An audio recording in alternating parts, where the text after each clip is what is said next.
Frères et sœurs, bonjour. Aujourd'hui, 2 mai, nous fêtons saint Athanase d'Alexandrie, sans doute l'un des pères de l'Église antique les plus importants et les plus vénérés. Saint Athanase est connu surtout comme étant le théologien passionné de l'incarnation du Logos, Verbe fait chair et qui a demeuré parmi nous selon l'évangéliste Saint Jean. Et c'est ce qui a amené saint Athanase à être un adversaire opposé, acharné à l'hérésie arienne, cette hérésie d'Arius qui prétendait que Jésus n'était qu'une créature intermédiaire entre Dieu et les hommes. Saint Athanase a commencé par être le diacre et le secrétaire de l'évêque Alexandre, et c'est avec lui qu'il ira au concile de Nicée en 325, le premier concile à caractère œcuménique, c'est-à-dire qui a rassemblé le plus d'évêques de l'Église de l'époque. Et justement, c'est à ce concile qu'a commencé à être rédigé ce qu'on appelle le symbole de Nicée-Constantinople, qui sera donc achevé au concile de Constantinople. Et dans ce credo, eh bien, nous affirmons que le Fils est consubstantiel au Père, homoousios en grec.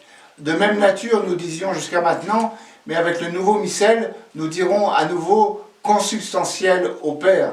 Le Christ a même nature, même substance que le Père. Il n'est pas du tout un intermédiaire entre le Père et nous, il est Dieu lui-même. Mais voilà, l'hérésie arienne ne s'est pas arrêtée avec le concile de Nicée. Saint Athanase a été exilé 5 fois de son évêché d'Alexandrie et il a pu y revenir et y mourir en 373.